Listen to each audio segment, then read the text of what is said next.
So glad that you do keep coming back as this is important work. Again, I'm Randy Watson, Commissioner of Education, and I want to thank you for serving on this Blue Ribbon Task Force on student screen time. And on behalf of the State Board, I want to thank you for all the time you've already put in. Our purpose is to develop guidance and then give recommendations on that guidance based in research on three areas. One, students' personal devices and their use in school. Two, screen time and mental health. And three, parental oversight of district-owned devices. These recommendations from the task force will be presented to the State Board for their consideration by November, with possible final action in December. And so we have a lot of work to do. And this week we continue our discussion on screen time and mental health as we go forward. And so I'm looking here at Brian and Ava, and I'm ready to turn it over to our co-chairs. Take it away. Awesome. Thank you so much, Dr. Watson. One update I want to give is that we are going to create a running resource document for anyone to be able to share resources they find. I know you guys have been finding a lot of great resources that are very beneficial to us. So if you come across any resources you want to share with the rest of the group, please email them to the Student Screen Time Task Force email address. And as you find them, the documents will be sent out with the next agenda. So like last week, we're going to summarize the conversations from the breakout rooms and talk about them in today's meeting. So we'll have Peyton give a report on last week's conversation. Okay, hello everybody. Gabby's not in today, so I'll be taking her part of the meeting over as well. So just to go over some of the main points that happened last week during our breakout sessions. There were a lot of really good conversations. And so there were some points about really needing to break down the proposed guidance. Maybe that would be by who the audience for that guidance is, whether it's for systems or for the state board or for parents, or it could be broken down by age for students, like elementary versus high school, depending on what stage that student is at. So there were several groups that talked about really needing to make sure we're clear on how we break that down.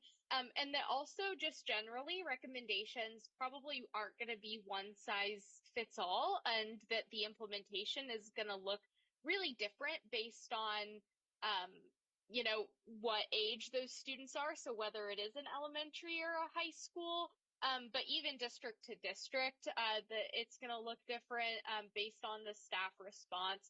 And we're going to need to make sure that we have potentially some good alternatives or multiple options for districts. Several groups also discussed what cell phone-free schools might look like in practice. And what like a bell-to-bell policy might look like as far as how to enforce it.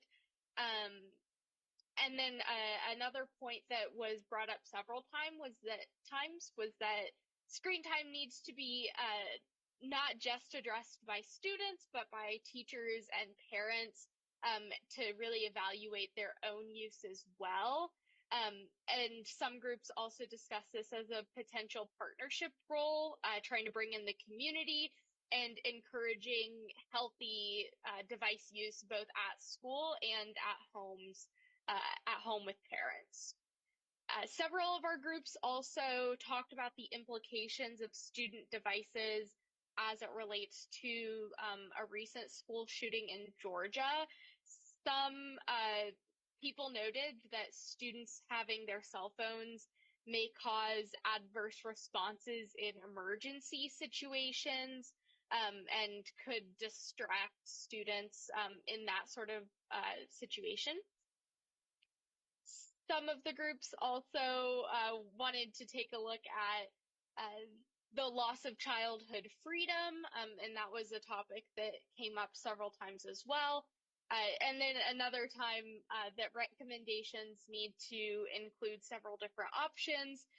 One group discussed recommendations based on kind of like a graduated level. So maybe there's a proposal for kind of the least strict option and then moving up to potentially a more strict option. So those were kind of the high level themes that we were able to pull from all of the different groups from last week. And all of those things were pieces that came up multiple times in multiple different groups. So I can hand it back to Brian here. All right. Thank you, Peyton. We really appreciate you summarizing the breakout rooms from last week.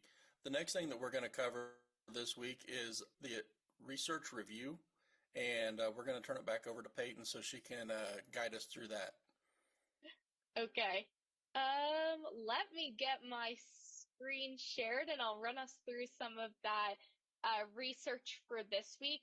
Again, this week was still going to be focused on mental health and screen time, but I wanted to pull in a little bit of a different lens for this week as compared to last week's conversation. So let me... So one thing that the book really talks about is the impacts that social media and screen time have on girls versus boys. So both of these graphs you might have seen in the chapters that you read for this week, but I thought it was really important to go over. When we're looking at social media use in particular, girls' social media use is typically significantly higher than boys' social media use.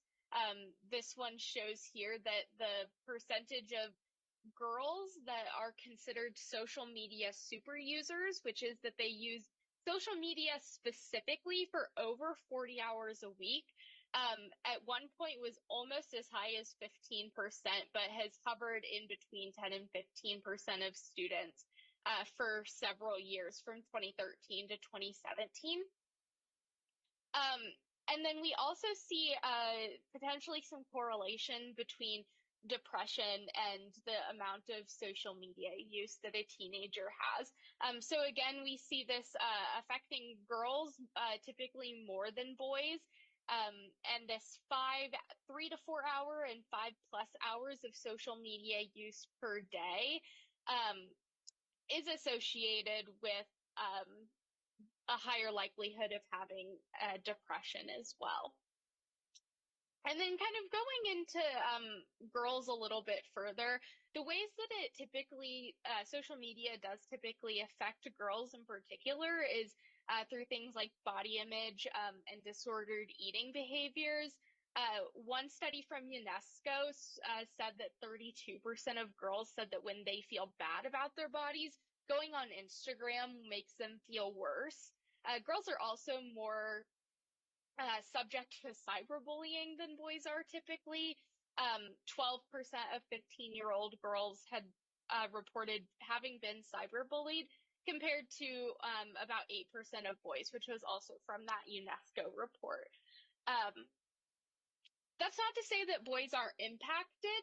They just tend to be impacted in sometimes slightly different ways. One of those ways is potentially like video game use. So the book talks about video game users and that about 7% of boys would be classified as addicted or have a problematic relationship with video games and video game use. And then particularly with social media, can kind of cause boys to have symptoms of loneliness. Depression and suicide does go up for boys with social media as well, but not quite at the same rate as girls typically. And then increased susceptibility to radicalization and belief in conspiracies. That was from Professor Scott Galloway, who talked about that. And then this chart was also from the book as well.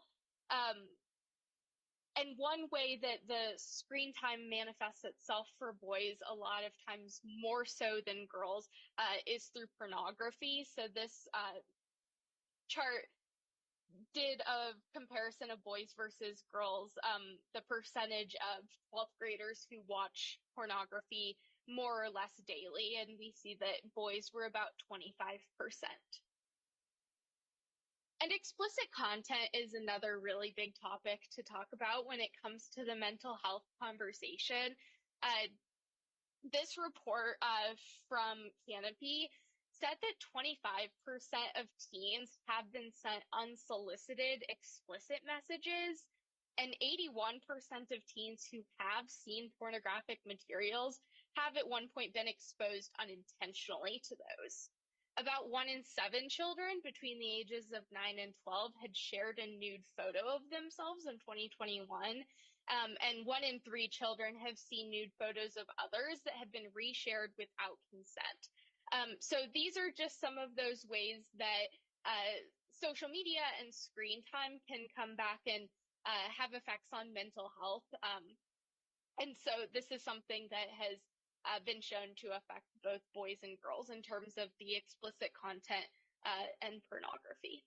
So that is all of the slides that I had to share today. So I will go ahead and pass it back over to our co-chairs to get started with the rest of the meeting. Awesome. Thank you, Peyton, for all of that research. Conversation about the research that was presented will take place in the breakout sessions. But we're first going to move on to this week's presentation. So I'll go ahead and introduce our panelists here. So we have Robert Stiles, who is the Program Director of Pediatrics at the University of Kansas Medical Center. We also have Shelby Burnett, a licensed specialist clinical social worker at Basehor-Linwood School District, and Eve Lynn Nelson, a professor of pediatrics and psychiatry at the University of Kansas Medical Center. All right. Thank you, Ava. We're going to have each of you start by talking about your background and provide some of your initial thoughts on how the effects or what the effects you've seen in regards to social deprivation, sleep deprivation, attention fragmentation, or addiction through your career with students and youth. Robert, will you go ahead and start us off? Sure, thank you. And so I'm Robert Stiles. I'm program director actually for a program called Telehealth Rocks, which is part of the Department of Pediatrics on the behavioral side here at University of Kansas Medical Center. My background is public health. I teach in population health at KU Med as well as at KU.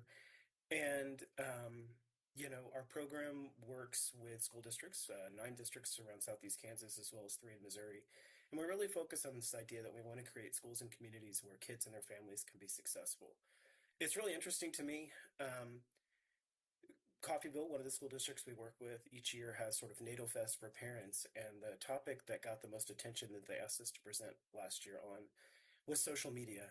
Parents are concerned. I don't have to tell you. But they also kind of don't understand or they don't even know where to start when it comes to this. And I think sometimes schools don't as well.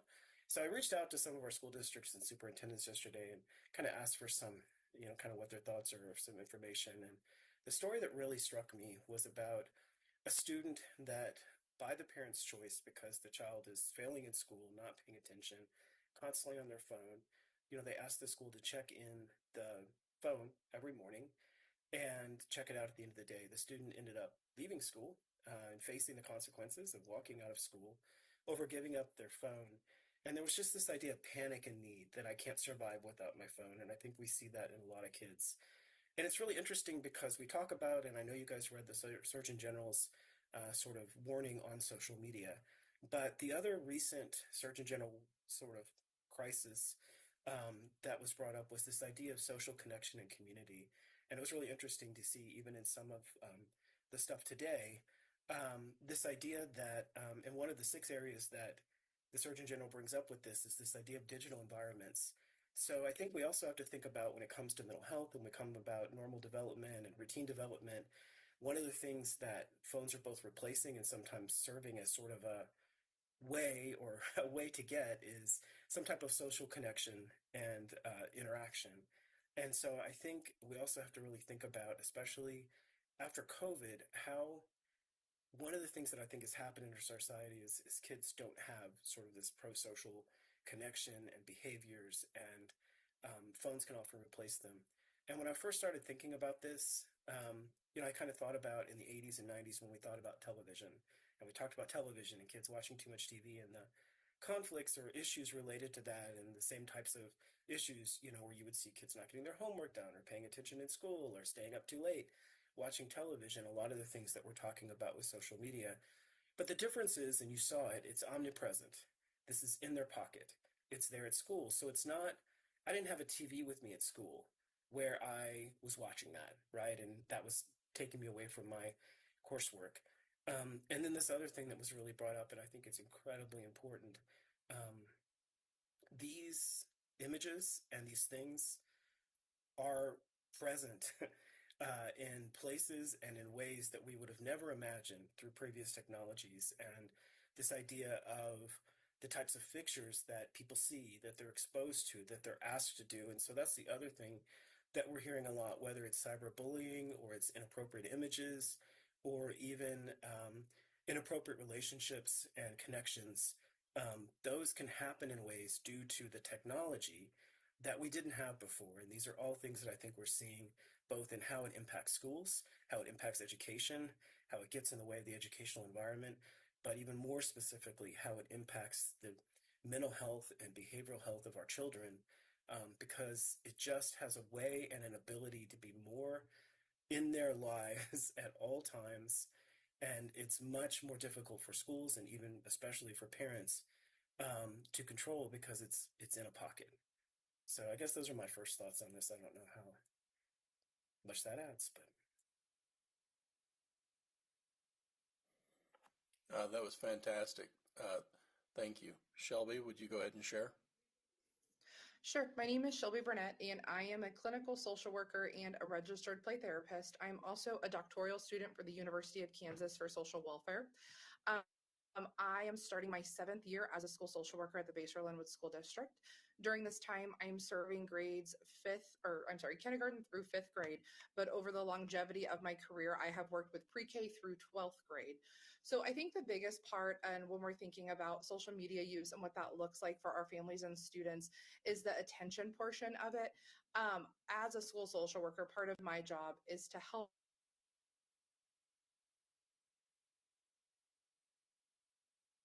Oh, Brian, it looks like we may have lost. Oh, Okay, I'm Shelby's back. back.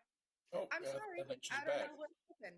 I'm sorry about that, guys. I am still at work, so sorry about that. But I think when we're talking about social media use, the attention is the part that at school it really impacts. We know that social media is designed for students to have an interest. It's always the next thing, it's the next scroll, it's the next reel, whatever that looks like. And so in return, sometimes students to do longer assignments, it is more difficult for them to concentrate because they're not able to maintain that attention that is needed. That can really impact their academic functioning and how they're in the classroom. We also know that when students have a shorter attention span, it does impact their ability at times to not only process the information but retain it, which can result later as them having behavior issues. If it's a topic that they are wanting to focus on in class, but it's not a strength of theirs, they might do some avoidance tactics because of that attention. When we're looking at screen time and with that, it's hard because here at school we use computers for a lot of things. And so when we're looking at age appropriate times for students to be on screen, whether it's 2 hours a day, 3 hours a day, or even no hours a day, depending on the age, it's difficult because of some of the curriculum that is being written is electronically based, where we have to have computers to do the curriculum. So therefore, we cannot necessarily judge how much time a student is using their screen and how that's impacting them, because the curriculums that we're using here at school, not all of them, but some of them do have that electric component to them where we do have to have technology for them to be implemented. I know that this task force is specifically focusing on the impacts of social media and screen time on students, and And I would also like to highlight that sometimes we have students that have different needs than other students. And so they might have to utilize accommodations to have screens to help them, such as typing versus writing, or if they have a communication deficit and they need a tablet of some sort to help them communicate. And so those are also facets that should be explored as well, with how that can impact students that have different minds than others and different abilities. Another thing that I would like to bring up is that when we're looking at parent support and partnering with the school districts, sometimes at home we have the ability to install apps on kids' phones, like Robert was saying, the phone is literally in their pocket. Parents a lot of times don't have control over that.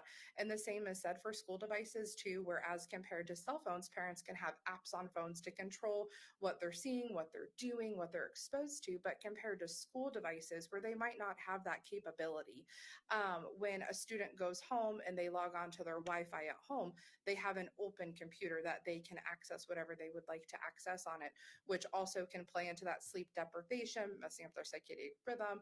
They're not being able to sleep appropriately because they're up all hours of the night, because sometimes it is pretty difficult to put locks, and sometimes not even possible to put locks on school devices.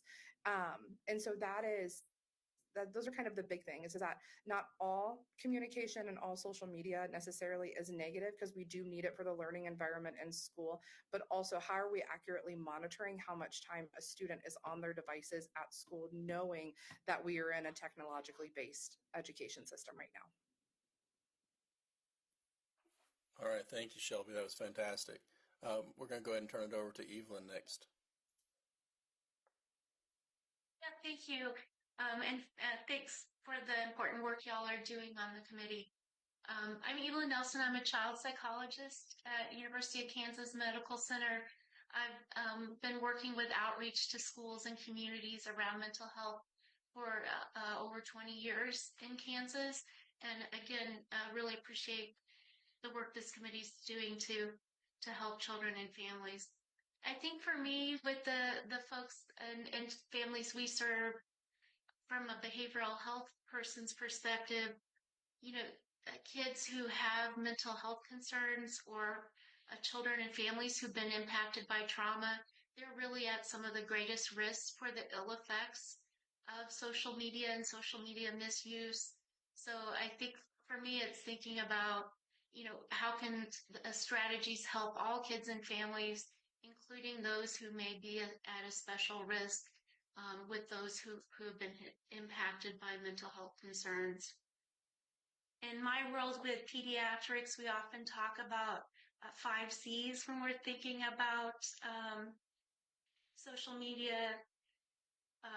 They overlap, I think, quite a bit of what y'all have read with the Anxious Generation book. We're often looking at the child, and with that individual child, what protective or risks they may be impacted. Of course, the child's age, thinking about from our littles and what protections we need to think about, even before school, through the school age, and through our young adult population.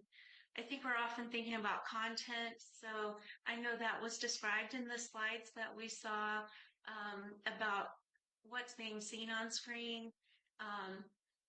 We think about the calm down, that aligns with some of what we heard about sleep. Is it content that's getting folks riled up? It's overwhelming content or age inappropriate content. We think about what is it crowding out. So with social media and screen time, is it taken away from being able to do fun time activity with your peers? Is it giving you enough time for that engagement and exercise and all the other things that you are wanting a child to do and accomplish in their childhood? And then finally, in PEDS, we think a lot about the communication part and how can we equip parents, and by extension other adults in their life, with the skills to help the child and then help themselves with getting that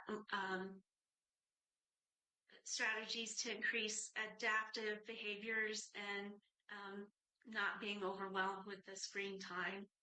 I think the last thing I'll just say is, and again, the committee touched upon this a little bit, is just it's very hard if a family is in a habit of just, having lots of hours on screen time and then, is thinking about how to go from that situation to less. So I think how we think about giving them the tools to be able to get to that spot, I think is super important. I know that there's youth on this committee, so I know youth have had many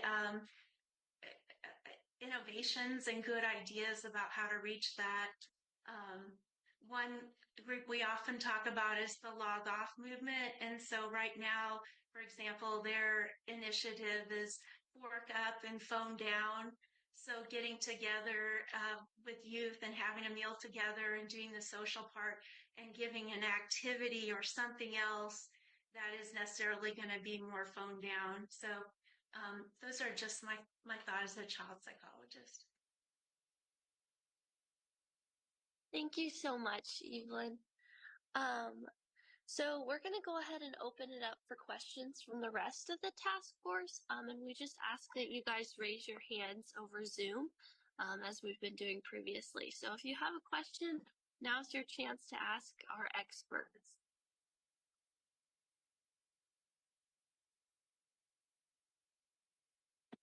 Oh, I think Melanie was first. Melanie, do you want to go ahead? Thank you all for being here today, and thank you for everything that you've shared. My question is probably mostly for Evelyn, but you were just talking about, and I'm going to forget the words that you used. What kinds of things are younger children missing out on, the peds that you mentioned, because the adults in their lives may be handing off the parenting job to this device when they come home from school and say, well, I have to do my homework. And whether they're on an iPad or a laptop, you say, okay, great, go sit over there and do your homework. Can you talk a little bit more about how that potentially disrupts the growth cycle for our younger kids? Yeah, thanks for the question, and I'm sure others may have other insight. I think for us, we're often thinking about just the parent-child interaction and some of the skills of, the language skills and, some of the things that direct interaction teaches. Just an unstructured play and some of those kinds of things that are also teaching the child things about how to interact socially and language skills and all those sorts of things. It's kind of, there's only so many hours in the day kind of thing, where if it's more lots and lots of time on the social media, then it just ends up, there's just, even with good intentions in there, ends up not being enough other time in the day for those kinds of things. I think that the words I was looking for were adaptive behaviors, and that really got me when you said that. And also just content that is age inappropriate, I think is a really good way of labeling some of what parents experience and the overwhelm. So thank you so much. And I would say, I just want to add, I mean, we're struggling as a nation with developmental delays, and we've talked about COVID and impacts of other things. But I think we have to now, and I've been lately saying we're going to quit talking about COVID, the impact of COVID, because that doesn't go away. Like, we're in a current new world that we have to face. And you can see where some of these things and not gaining some of these skills partially is due to kind of isolation, but just sort of how we have changed how we engage with each other, and even with how we engage with our children. I think that's why we're really seeing children.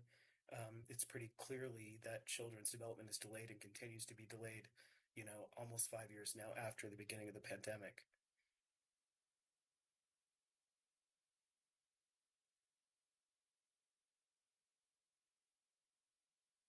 Awesome. Thank you guys for your responses on that.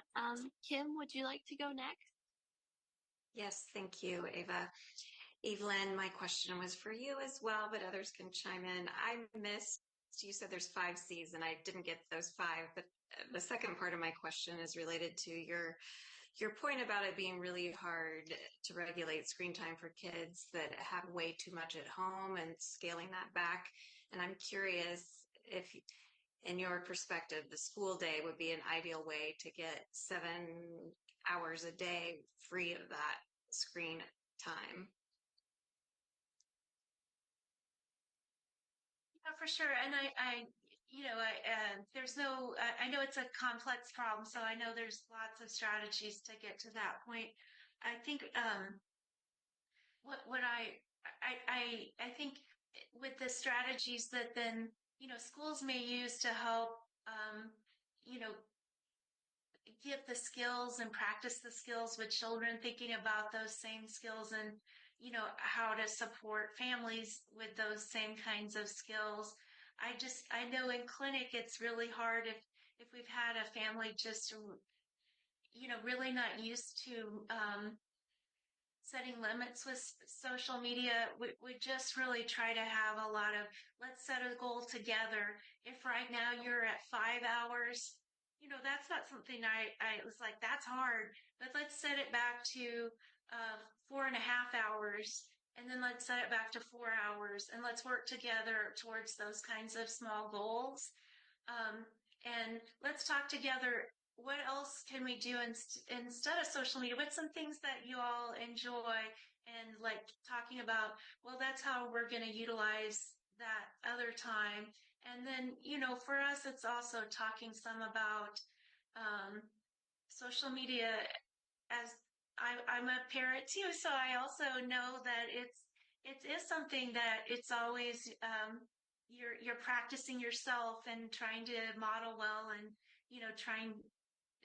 It's not easy all or none sort of thing. So helping the parent trying to plan ahead and think, okay, well, in the what are my strategies if the child is more not used to that. I'm going to expect that it may be something that the child has a tantrum, or, that they're then, how am I prepared as a parent? But like we try to help think proactively about that. So then there's some strategies in the moment.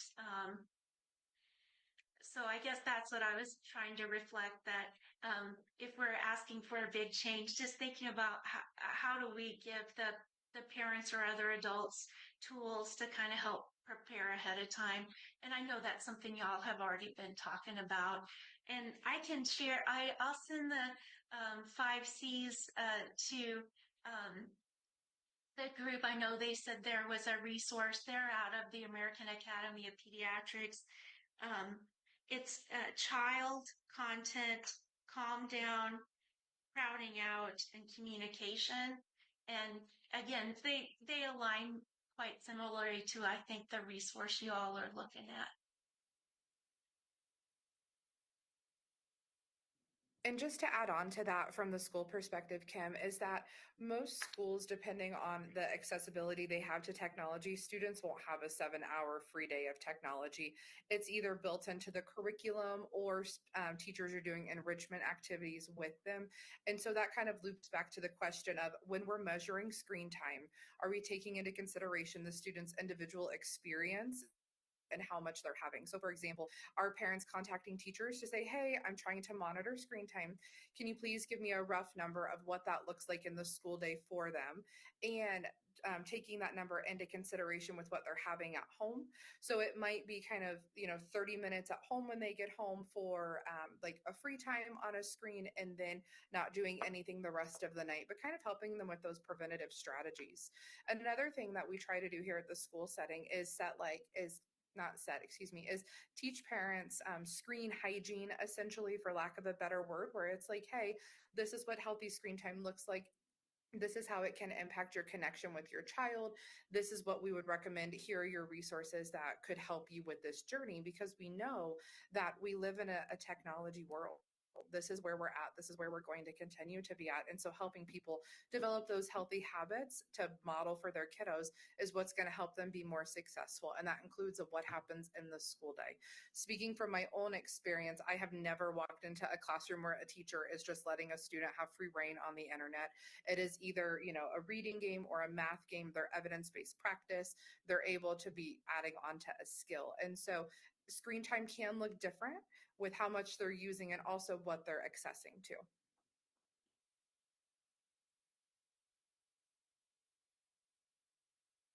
Okay, thank you guys. Next up, I believe, is Amy. Thanks. There are other hands up, and I've gotten to ask questions at other meetings. So really fast, I was going to direct my question at Robert, because the example of the child that you said had kind of like super anxiety around losing their phone and panicked and left school. One of the things in the anxious generation that they talk about is collective actions. And he even says that when he surveyed college students, when they were given the option of, if you guys would put your phones away and you knew that you weren't the only other person, how would you feel about that? And by and large, the response was, if I'm not the only person, I'm all for it. And I'm wondering your thoughts on that being one more reason to not do half measures for policies and go really bell to bell across a whole school instead of teacher discretion, because then we kind of buffer those kids against being isolated and being the only one in their class who has their phone taken away. What are your thoughts on that? So I think you're on the right track in terms of understanding that if you single out one child or you single out one situation, and I come from a public health perspective, the idea like how do we have all these kids? How do we impact an entire school district for positives? And so I think whether it's no phones, no social media, I think there are things that can be done across it, things like peer, Dr. Nelson brought up the log off movement. How can we create peer supports and create a culture or an environment of supporting the idea of using how can we, and absolutely schools have to prepare kids for the current world, the world we live in, which is one that uses technology and that it's common. Yeah, but at the same time, are there ways that we can, I come from a family of teachers. I never would disparage teachers, but I also know that more and more and more, we're using technology-based learning models and learning assistants, which is great. But how do we start to build back in, cooperative works, this idea of cooperative learning, group learning? I mean, yes, use it where it's needed and in ways that it's needed. And sometimes a child may need to work on an issue, and just as before, they'd be working in solitude, right, on a phonics issue that the other children had, had mastered. And there's nothing wrong with using a computer program while the teacher is working on other things. But how can we both prepare kids for the future, but recreate? And that's why I really brought up this idea of social isolation. And I think when we talk about truancy, investment in school, kids being dedicated to school, the impact of social media, connection, these are all really related to like, how do we create, and we're talking as employers and as a society that these are good skills, that these are important skills, that these are skills that matter in the workforce.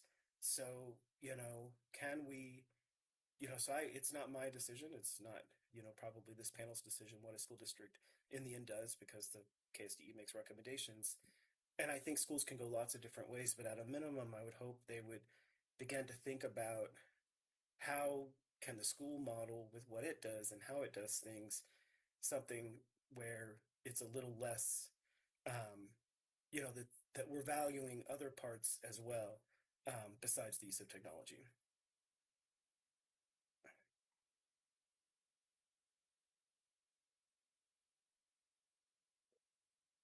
Okay, do any of our panelists have any other comments on that one? I would like to comment as well. I hope my comments before weren't misconstrued where students aren't on computers all day, but there just are those structured parts because of what is built into their curriculum. When we are looking at screen time in the school and what that looks like I said, it can be kind of hard to measure because it is based on class by class, curriculum by curriculum, but having students collectively earn screen time together, that is a way for that technology to be controlled within the school setting, that if they're able to meet a goal where they're connecting, they're they're following school expectations and what that looks like, technology can be used as a motivator, as do other things as well, such as, times where they can bring, animals, like stuffed animals, not real animals, stuffed animals to share, or bring their favorite book to share with others. And so there are different ways for them to connect. I have noticed as a school social worker that there is the lack of connection between students, and unfortunately it gets more severe the older and older you get.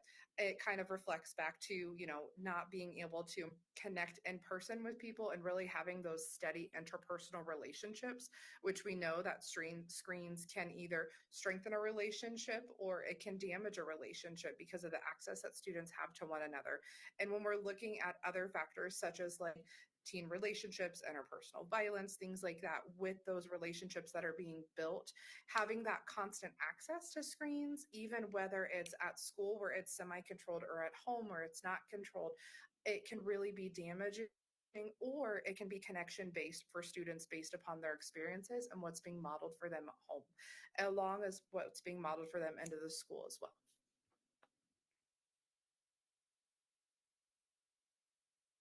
Awesome. Thank you. Oh, yeah, go ahead. I'm sorry, Eva. I just was going to add, I think the school and other adults in their life of kids can have a really positive role of also talking behind the screen. So, it's more the social media literacy part that they can be helpful when you were talking about, with earning perhaps screen time, like talking through, well, why would I choose this over that?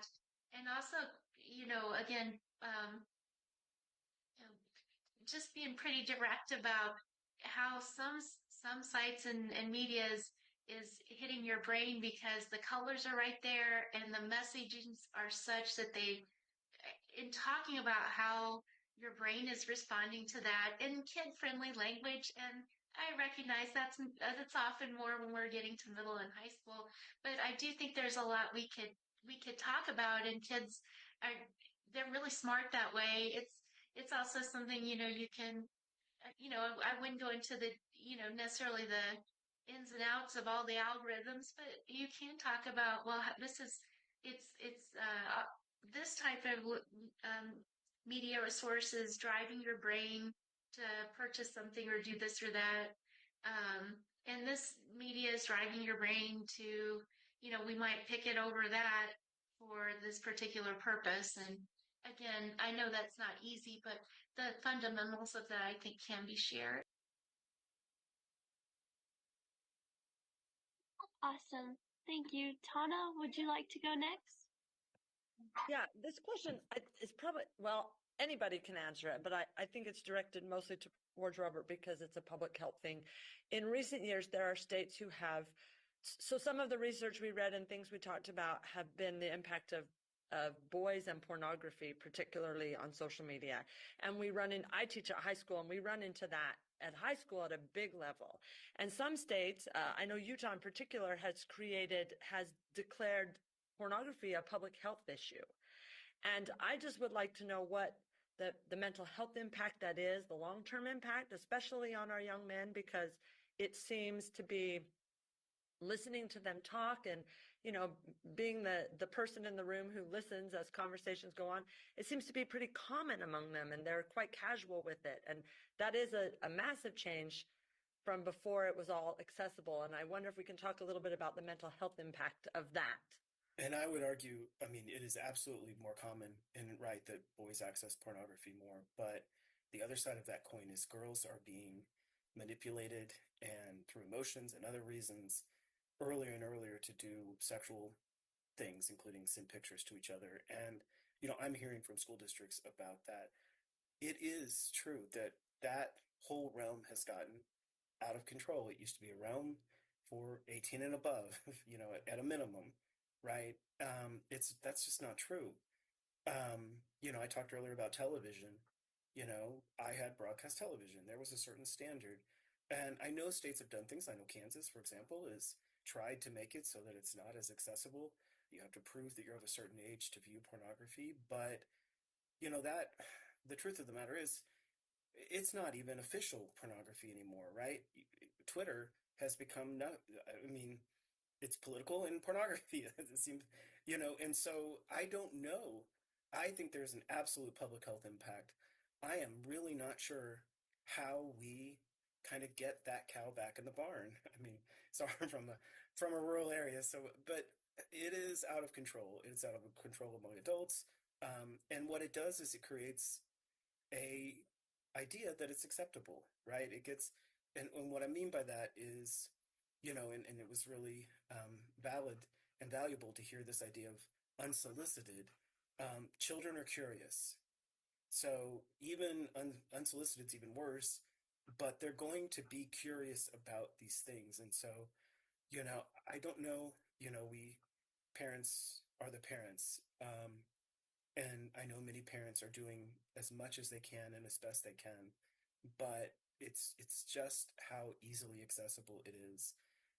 It's how no matter which controls you put on your phone, you only control that phone, right? And that child has other ways to see those images. So it absolutely has a public health impact on our children and on their development, on their, we talked about Instagram making girls with poor body images feel worse about themselves. But the same thing happens with sexuality. And when it's omnipresent like that, it does, I think we're seeing not necessarily, I don't have the data on kind of what that means in terms of behaviors, but just in terms of mental health, being exposed to things that you're not developmentally ready for is problematic and causes harm.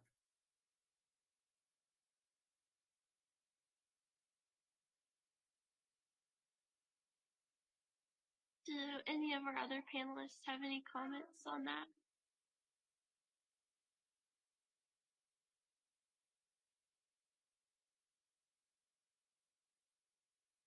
I'll be Awesome. honest that I'm surprised as a society we haven't kind of caused or called more of an alarm on that issue.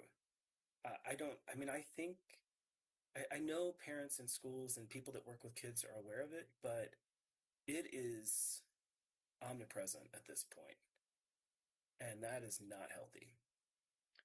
I just wonder what the long-term impacts as far as healthy relationships, like you said, how young men and young women will interact with each other, what young men who are exposed to this from 9, 10, 11, 12 years old expect out of their first girlfriends, or who they're, it just, and it is prolific in school, and so we're talking about that. And I I'll just tell you, worry that the mental health part of that cannot, it just, from my anecdotal observation, it cannot be good. I told you I talked to kind of some people that work in schools and work with kids when asked to do this, and one of the people I talked with said that our young men are almost becoming predators because they are collecting, seeing how many naked pictures of their classmates they can get. That we're allowing their feeling culturally that that's a culturally acceptable thing to do, which it's not. And I think this can also play into when we're thinking about students that take home district technology every night to do homework, to do these different things. Yes, they're accessing screen time at home, but a lot of times it would be my assumption that the protection drops at nighttime. So, for example, if they can't access a certain website at school because of restrictions that are set within the school's parameter, but then they go home and they log it onto a different IP address, are they also able to access it on that technology piece as well, whether it's an iPad, computer, whatever that looks like for their district? And so, unknowingly, is it is it providing access to? I would be curious to what that looks like.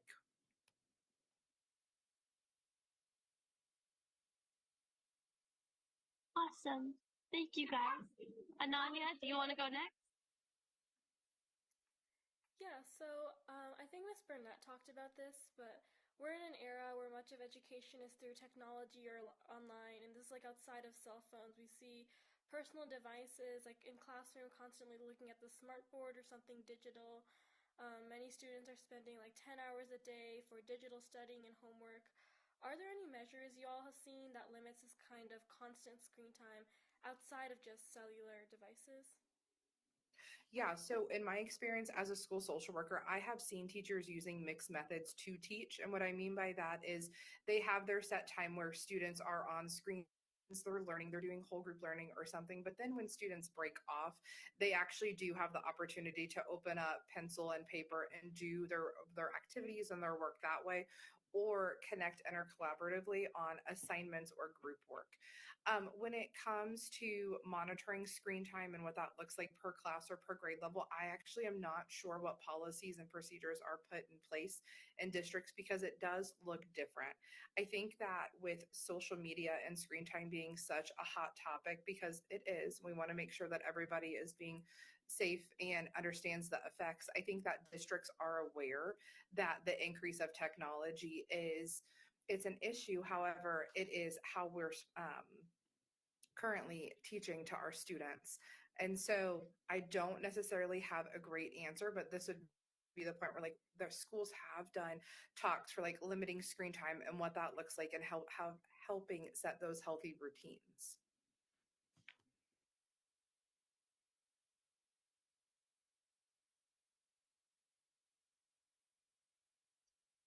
Does anybody else want to comment on that? I would like to draw attention to the chat where John had said district monitoring will depend on device and what service or software a school uses. And yeah, that is true. And like I said, that kind of goes along with what restrictions are set on the computer as well. And so at nighttime, do computers turn off at a certain time, regardless of the location or what the students are doing? Or is that just bound to access and what that looks like with the websites that they're able to access?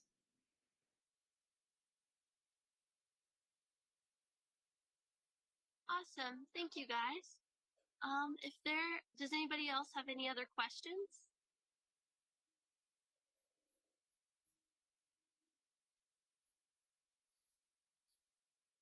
Okay, I'll turn it back over to Brian. All right. Thank you, Ava. Really fantastic points. We really appreciate everybody asking questions. And one thing I do want to note or remind, if you have anything that you're sharing out, a lot of fabulous resources coming in on the chat. If you would take time to send those in an email to the Screen Time Task Force email, we'll make sure that we compile that running document there. And I know Peyton and her team will work on putting those together. Again, really just want to thank Robert and Shelby and Evelyn for taking time to be with us today and for sharing their expertise. A lot of really interesting thoughts, a lot of really interesting insights. We're going to go ahead and move into our breakout rooms next so that we can talk about this a little bit more in depth. When we jump into our breakout rooms, we want to really spend time focusing the conversation on potential policy recommendations. And the first one, the first question that we really want you to spend time discussing is, in what ways could school policies around personal devices be modified to better mitigate social deprivation, sleep deprivation, attention fragmentation, and addiction? I know that's kind of a tongue twister there, or a little bit of a mouthful with those four things. And then the second one that we would like you to spend time discussing is, what should state guidance on screen time and mental health state be, if anything? So again, what should the state guidance on screen time and mental health be, if anything? So we're going to go ahead and turn it over to Michaela so she can break us up into our rooms.